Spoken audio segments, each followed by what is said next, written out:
All right, everyone, I think we're just about ready to get started here. Thank you all for coming. Good afternoon. It's a beautiful day out. You could be all doing something probably much more fun than this, but thanks for coming here. We're going to be talking today about Frederick Douglass and his connections in northeastern Pennsylvania. I'm EJ Murphy. I'm the project coordinator for the Waverly Com's Destination Freedom Underground Railroad Walking Tour of Waverly program. This is going to be hopefully, I think, a first and maybe some other series of lectures that we'll do about historical topics. We have one coming up next month that I'll tell you about a little bit later. But being Black History Month and that I am a social studies teacher as well, I actually am teaching the Civil War this year. I have a student who's here who I might ask a couple questions to as we're going through here. But I thought this was a perfect topic to talk about because recently I've been coming across a lot of research about Frederick Douglass and a lot of his connections to our area, which I had no idea about. For me, a national figure like Frederick Douglass, I couldn't even imagine that he would be able to locate, northeastern Pennsylvania or Waverly or any of the places up here on a map. So to find that he actually had a pretty extensive relationship with northeastern Pennsylvania was really, really surprising to me. So we're going to get into some of those connections. I'm going to talk mostly about his later life and sort of his involvement in politics and the war years, but we are going to talk a little bit about his early life. Because that's really where you get the formulation of his viewpoints and his views on slavery and stuff like that. So we'll get started, I hope. So Frederick Douglass was actually born Frederick Augustus Washington Bailey in Talbot County, Maryland. And he was born enslaved. He was the son of Harriet Bailey. And it is rumored, it's never been officially documented or known, but it's rumored that his father was actually his former enslaver. So again, you talk about the strange relationship with slavery and enslavers and their property. You can see that he was a product of that complicated relationship. So his mother, he was actually separated from his mother early in his life. And this is one of the things that he talks about in his book, Narrative the Life of Frederick Douglass, which I'll talk about here in a little bit. But I actually got introduced to Frederick Douglass in his early story, actually as an English teacher, surprisingly enough. I started off teaching 7th grade ELA at the school that I work at. And his book was actually part of our curriculum, which I thought was fascinating because up until that point, I didn't really hear too much about him in terms of being in school. He was a national figure, so I heard his name, but it was through his book and his early life that I really got intrigued in his story. So he escaped slavery in 1838, and it wasn't sort of like the Underground Railroad story that you're used to hearing, a long, arduous journey. His journey to freedom actually took under 24 hours. He sailed from Baltimore, where he was living at the time, to New York City, and then made his way to New Bedford, Massachusetts. Now, he did this with the help of his wife, Anna Murray Douglass, and she's often kind of left out of his story in terms of his early life and his move and his escape to freedom. But it was his wife who, at the time, was his girlfriend, you can call him, and she furnished a lot of the money for his escape. She got him the sailor's clothes that he used to escape on the boat that he escaped on. So if it wasn't for his wife, Anna Murray Douglass, you really wouldn't have the story of Frederick Douglass. So I think it's really important to make sure that it's understood that without her, we wouldn't be talking about Frederick Douglass here today. And I think that's, again, a part of his story that's often kind of neglected. So after moving north, he again settles in New Bedford, Massachusetts. Now, Massachusetts is a New England area, town, or state, and this is where a lot of abolitionist sentiment kind of gets its start in the United States. And that actually has an effect on Waverly because a lot of the Underground Railroad agents and abolitionists who lived right here in Waverly were actually from New England. They did not originate here in Pennsylvania, and that's where a lot of that abolitionist sentiment came from, was the New England area, and that's where he settled. So he becomes a licensed preacher in 1839, and he joins the African Methodist Episcopal Church. Again, this is an organization that has a direct tie to Waverly. If you go outside the front of the comm, walk down the street a little bit, there is a one-room schoolhouse, and this was the first location of the AME Church right here in Waverly for Waverly's African-American residents who were both freeborn and formerly enslaved and used the Underground Railroad to get here. But that building house was the first site of the AME Church here in Waverly. If you go up the road, right up Carbondale Road, the second home of the AME Church is actually a private residence now, but that building still stands right here in Waverly as well. So again, it's not known. I have never come across any information about Frederick Douglass actually coming to Waverly, but he did have connections to the area. So I'm hoping that at some point in time in the future, maybe that's a bit of research that I'll come across. But he aligns himself kind of politically. He starts to really get involved in politics. He becomes known as a speaker and orator because as he was enslaved, one of his enslavers actually taught him how to read. Or began to taught him how to read. They didn't finish the lessons. But this was a huge, huge advantage. It was through reading and literature that Douglass found freedom, as he kind of described it early in his life. And it was because he was well-versed, well-read, well-spoken, he was able to deliver really, really fascinating speeches and lectures about slavery, his experience, and what he saw growing up. And it's really strange to kind of think about. Douglass is actually, even though he went through all these things, and he did have a lot of negative views about the country and stuff like that, but he was kind of an optimist. So even through all of this, he was looking for ways to right the wrongs that the country was kind of putting the enslaved population of the country to. So he gets involved in politics because as he gets older, and we'll kind of see the development of this, he learns that it really is a political thing. It's not just abolitionists going out and talking about the ills of slavery and stuff like that. There's a process that needs to happen in order for it to be extinguished. And he kind of realizes, as he gets older, that this is an avenue that he's going to have to navigate. This is a political, the political arena. So he gets involved with William Lloyd Garrison, who is also kind of like a really fiery abolitionist. He wants to end slavery now, punish enslavers, all that kind of stuff. He's not a take the easy or conciliating course. And that's how him and Douglass kind of, they meet and they develop a relationship. And that, again, forms his political bonds early on.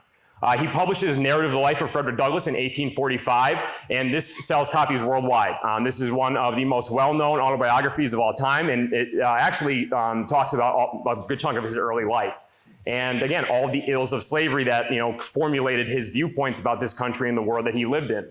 So after he publishes this, he has friends who are actually afraid that he's going to get captured because now he has national notoriety. And we have a fugitive slave law in the books that forces citizens to return formerly enslaved persons to their owners. So his friends get nervous that he's going to get captured and sent back into slavery. So he actually travels abroad and spends a lot of time in Europe, particularly in Ireland and Great Britain. And this is really fascinating too, because the Irish and the African American population in the 1800s, it was a rough relationship. It was very conflicting. But Douglass, when he goes over to Ireland, he actually kind of sees that the Irish, especially the poor Irish, were really living in conditions that were kind of similar, not all the same as slavery, but somewhat similar to slavery. And he kind of formulated this kind of respect and recognition for the Irish. And again, he also garnered a lot of support for his novel and the abolitionist cause overseas. So this is a really, really important trip that he made, even though he was forced to do it. But again, it got him a lot of worldwide notoriety. So again, we talked about him getting involved in politics. So after he returns to the United States from his European tour, he gets really, really heavily involved in political parties, not just being a political activist, but actually getting involved in the party system. So the one connection that he does have to northeastern Pennsylvania is the Free Soil Party. But at a national convention in Pittsburgh, he gives a speech. And again, the fugitive slave law really weighs heavily on his mind and a lot of other people's minds, really in all the decades leading up to the Civil War. The Compromise of 1850 introduced a new, stricter fugitive slave law because we have a fugitive slave clause in the Constitution already. So this is something that gets a lot of attention for the anti-slavery movement. And he talks about the fugitive slave law and says, the only way to make the fugitive slave law a dead letter is to make a half a dozen or more dead kidnappers. A half dozen or more dead kidnappers carried down south would cool the ardor of Southern gentlemen and keep their rapacity in check. So he's now talking not just political, but he's talking about violence. He's talking about fighting fire with fire. And again, you can see that as he gets older, this kind of hardens this viewpoint of really being unrelenting to the South in terms of approaching the issue of slavery and stuff like that. So this is this is at a national political convention. So this is a really, really big deal. We have one local connection, David Wilmot. David Wilmot was born in Bethany, right outside of Honesdale. His actually birth home still stands in Bethany, which is pretty interesting. And so does his home in Towanda, where he actually kind of makes his name. He moves to Towanda early in his life, and he gets involved in law and politics and stuff like that. And he's, again, a very ambitious person. So one thing that he does is, while the United States, the government is debating what to do with the territory gained from Mexico after the Mexican-American War, Wilmot attempts to put into this appropriations bill a proviso that says neither slavery nor involuntary servitude should ever exist in any part of said territory. So no slavery in any new territory gained from Mexico. Douglass, again, he's at this point a national figure, so he does comment on the Wilmot Proviso. I do not know if they ever met or had a relationship. Again, they were both heavily involved in the Free Soil Party, so I don't want to assume anything, but they probably have met a couple times. And again, Douglass has an optimistic but not fully satisfied view of the Wilmot Proviso. He says, it is hardly necessary to say that we do not attach much importance to the Wilmot Proviso as a means of staying the desolating curse of slavery. While we regard it as a step in the right direction and hail it as a most hopeful sign of the times, it is but a sign. Again, Douglass has this hope, this optimism that things will eventually get better. It's actually one of, we have a couple books up here about Douglass's life, and one of them by David Blight, who's one of the foremost historians about the Civil War era and Douglass specifically. He really harpens on this theme of optimism, even if it's skeptical optimism. It kind of falters at different points in his life, and we'll get into that a little bit, but again, this is an optimistic viewpoint of this thing that he's doing. And again, he's now a vocal member of this party, so what he says about it is going to have influence politically on how this is going to move going forward. So again, we also see the fugitive slave law being addressed in other parts of northeastern Pennsylvania as well. This is from a meeting in Towanda, Pennsylvania, so David Wilmot's hometown, which was an Underground Railroad town, had a pretty large African-American community of, again, both formerly enslaved and freeborn African-Americans. And they have a meeting of the prominent colored citizens, as they called it. That's the official term of the convention, actually. And they meet, and one of the delegates who drafted a bunch of resolutions at this meeting is a man named Solomon Cooper. So one of the resolutions was, again, talking about the Fugitive Slave Clause, resolved that before we will submit to be dragged into Southern bondage by the man-stealers of the South, we will die in defense of our right to liberty. So again, you're talking, violence now, them getting ready to use violence to stop this, what they see as, really a sin. So there's a lot of religious talk in it too. So the AME Church kind of, again, plays into that as well. So Solomon Cooper, again, we're going to talk about him again in a little bit, but he actually meets Douglass at a meeting in Towanda that was celebrating the anniversary of the emancipation of slavery in the West Indies. So again, kind of a random celebration when you think about Towanda today. The fact that a meeting would ever take place regarding this kind of stuff is actually pretty interesting to think about. But there's going to be a lot of prominent men here. Jermaine Logan, who you see here, who you see pictured here, was also at this meeting. And these three are actually going to meet again later on down the road at another really, really important political convention. Again, I'm going to talk about that in a little bit. So again, a lot of ties to Towanda, that area. And again, I think a lot of that has to do with David Wilmot's influence. That's probably what got Frederick Douglass to Towanda in the first place. So again, there's a lot of really interesting connections to that area in Bradford County. So again, Douglass is getting political. The election of 1856 rolls around. It's the first election that has a Republican candidate on the ticket. And Frederick Douglass does support John C. Fremont, the first Republican candidate for president in 1856. So again, he goes from the Free Soil Party, which merges with a couple different groups and political organizations to form the Republican Party. And Douglass again steps in politically and again actively supports John C. Fremont. So again, he stays in the political arena, even in the immediate years leading up to the Civil War. So it is President's Day weekend, so I'd be remiss if I did not talk a little bit about the relationship between Frederick Douglass and Abraham Lincoln. So they actually only met a small handful of times throughout Douglass's life. 3 times they met. Now, Douglass was not a fan of Abraham Lincoln.